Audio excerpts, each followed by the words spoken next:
E aí, pessoal, tudo bem? A aula de hoje é sobre química orgânica. Então, a aula número 1 de química orgânica. Introdução.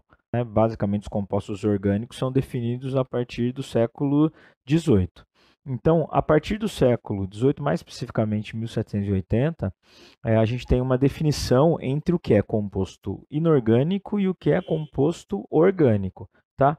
Composto inorgânico. Composto inorgânico ele é classificado, na realidade, os dois recebem uma classificação muito próxima, é que não são encontrados em seres vivos. Então, não vivos. Então, essa é a definição. Já os compostos orgânicos, eles eram chamados de teoria do vitalismo. Eles eram apenas fornecidos por seres vivos. Então, vou te dar um exemplo. Se você quisesse obter uma vitamina C, seria só através de uma fruta. Era impossível ir para um laboratório e produzir vitamina C.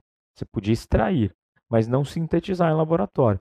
Tanto isso tomou conta, né, da ideia da química no geral, que essa teoria ficou chamada de vitalismo, ou teoria da força vital. Ou seja, é uma teoria específica para compostos orgânicos. Veja isso. Então, só é possível obter compostos orgânicos de seres vivos. Então, a teoria do vitalismo, a teoria da força vital, ficou durante muito tempo. E isso foi verdade durante essa época.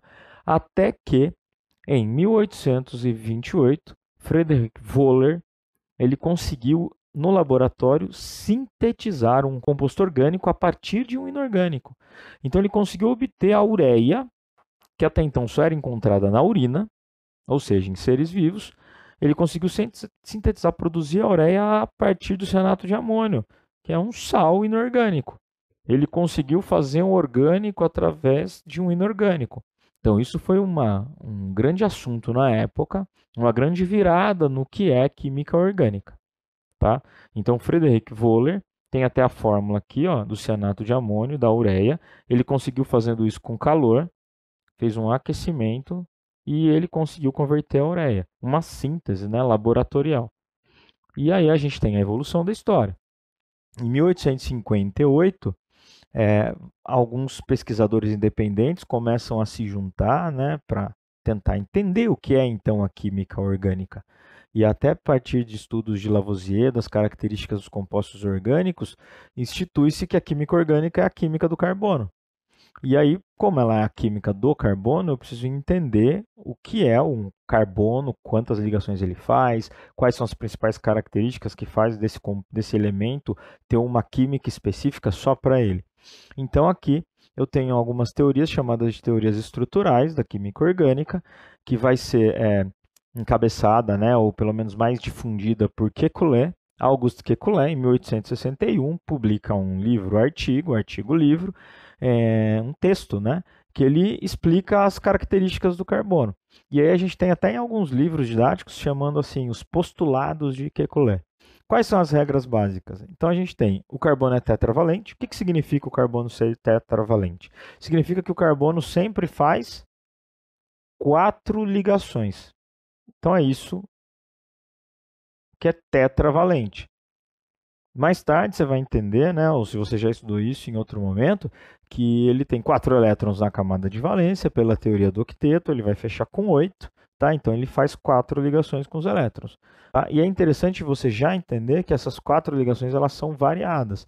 O carbono pode fazer 4 ligações simples, ele pode fazer uma dupla e 2 simples, ele pode fazer 2 duplas e ele ainda pode fazer uma tripla e uma simples. Mas, de qualquer jeito, né, as ligações dele, está aqui, ó, até do Kekulé, que eu já falei, podem ser ligações múltiplas. Então, ele tem essa possibilidade. E uma outra coisa que faz o carbono ser tão estudado é a possibilidade dele formar cadeias carbônicas. Então, muitas vezes essas ligações aqui, seja ligações 4 simples, né, ou dupla, ou até tripla, eles se unem a outros átomos de carbono. Isso faz com que ele forme cadeias carbônicas. Então, por exemplo, vamos dar um exemplo aqui de um composto que você tem contato, o gás butano, né? O gás butano, butano é um gás liquefeito do petróleo, tá? E ele tem 4 carbonos, e esses 4 carbonos estão ligados entre si, ó. Isso é uma cadeia carbônica.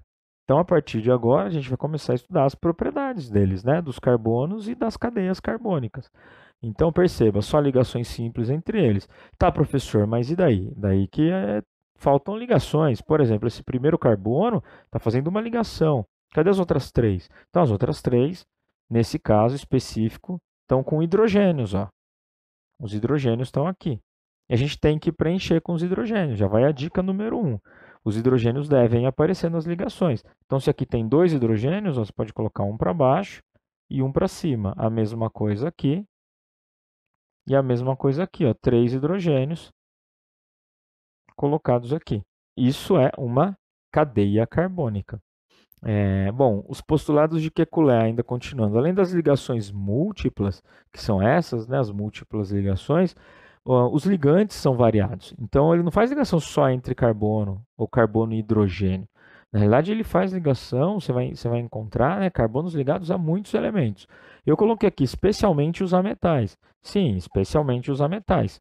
O carbono, ele é um ametal, e ele faz, junto com outros ametais, ligações chamadas ligações covalentes. Então, vou colocar aqui os principais ametais. E vai uma segunda dica. Se você ainda não memorizou, é importantíssimo que você saiba quais são os ametais.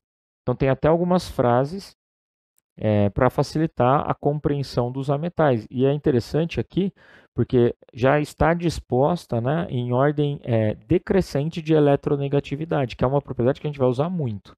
Então, ó, a gente tem flúor, oxigênio, nitrogênio, cloro, bromo e iodo.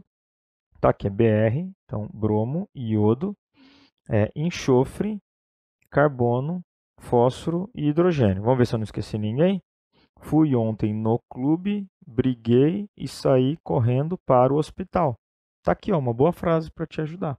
E é interessante aqui, ó, colocar uma seta, e essa seta vai ser importante não só em química orgânica, mas em outros assuntos que já indicam a eletronegatividade. O flúor é o mais eletronegativo. Eletronegativo, para você ainda que não entrou nesse assunto, é a capacidade que o átomo tem de atrair elétron para o lado dele. Tá? Então ele faz uma ligação, mas ele puxa mais para o lado dele o elétron. A gente usa muito eletronegatividade.